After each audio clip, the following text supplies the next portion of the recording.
Bonjour. Bonjour Nicolas. Bonjour. Ça va bien et toi? Ça va bien. Bienvenue à bord. Merci. Bon, on va faire un petit peu le tour du bateau ensemble, et puis sur la sécurité, pas mal, pour vous montrer tout ce qu'on peut avoir comme risque, quels outils on a, quels moyens on a pour mis en place pour ces problèmes-là. On te suit. Bienvenue à bord. Donc là, ici, c'est la partie cockpit, c'est là où on fait toutes les manœuvres de voile. Donc ici, il y a toutes les commandes de voile, les winches pour border, choquer, les bastacs, la grande voile, toute l'électronique ici, avec des répétiteurs, un pilote automatique. L'un des plus grands risques pour nous, c'est la chute de l'homme à la mer. Donc pour ça, on est beaucoup équipé. On a premièrement un gilet de sauvetage, comme ça, hop, avec la sous-cutale. Et son harnais pour s'arnacher au point.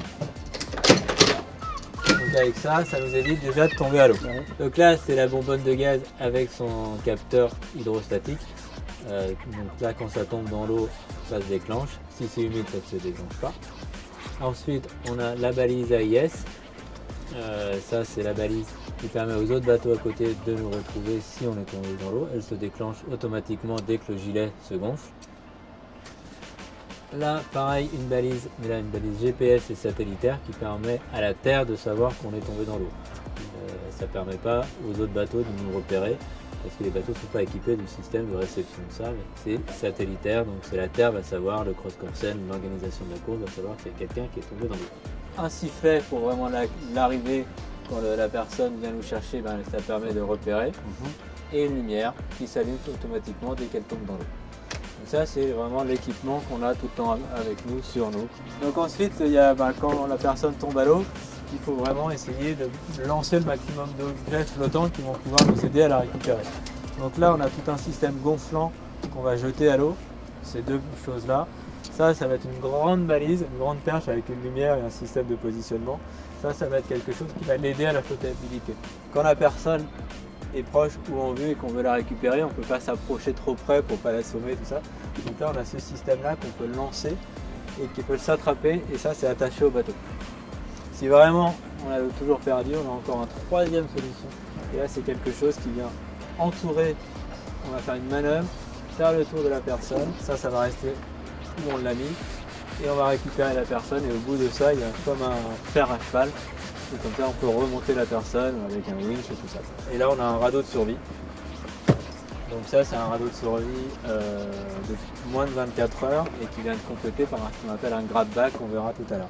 Donc le radeau de survie, on a fait des essais cet hiver avec Timothée, une formation pour pouvoir grimper dedans, le retourner, l'appréhender vraiment. Donc le radeau, c'est on le jette à l'eau, il y a un grand bout, on tire dessus, ça déclenche une bonbonne de gaz comme le gilet, et là il se gonfle, il va se mettre à l'envers, il va se remettre droit normalement, naturellement, et après on pourra monter dedans. Dans le radeau de survie, il y a un petit peu de nourriture, un petit peu d'eau, de la pyrotechnie.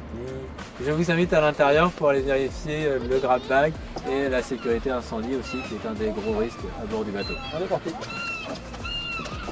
Bienvenue à bord du bateau, donc là c'est l'intérieur où le centre de navigation du bateau avec l'électronique, le moteur, le grab bag dont on parlait tout à l'heure. Dans ce grab bag, c'est un complément du radeau de survie dans lequel on va trouver tout un tas de systèmes de sécurité, tout ça, dont les fameuses fumées à main qui nous permettent de repérer le bateau quand on est, si on est dans l'eau à faible altitude. C'est le gros feu rouge aussi pour l'hélicoptère ou l'avion qui vient nous chercher. Donc ce grab bag, il sera scellé dans le bateau à l'intérieur, ici. Ici, on a encore tout ce qui est trousse à pharmacie. Donc là, on a tout un tas de élan de trousse à pharmacie avec plein de médicaments, des choses qu'on a vérifiées avec un pharmacien et un médecin. On a un médecin du bord qui peut nous aider si on a besoin, un médecin de la course. Donc après, évidemment, tout à l'heure, on parlait du moteur. Il y a un risque incendie. Donc là, on a des extincteurs, un ici, un devant. Extincteur assez rapidement accessible. Voilà. Et une couverture de survie. L'extincteur, crois que Jean-Michel... Écoute Nicolas, je te propose de t'emmener sur le terrain d'exercice de PI2E pour te tester à l'extinction d'un feu réel. Ok, et ben on y va. Bon bah Nicolas, maintenant qu'on a vu comment on utilisait des extincteurs, on va les mettre en œuvre sur un vrai feu. Ok, on est parti. Allez.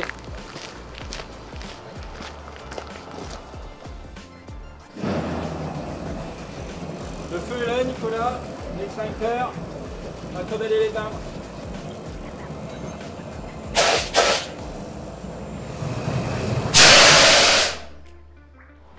Bravo Nicolas, feu éteint. Merci pour ta formation, c'était impressionnant, l'intérieur n'a jamais fait ça, mais non, c'est impressionnant. Merci. Nicolas, après la théorie, tu viens de passer la pratique, te voilà à Paris pour prendre la mer. Oui, merci pour cette formation, merci les pays de 2, merci à Logi Conseil, et puis on se retrouve en Martinique.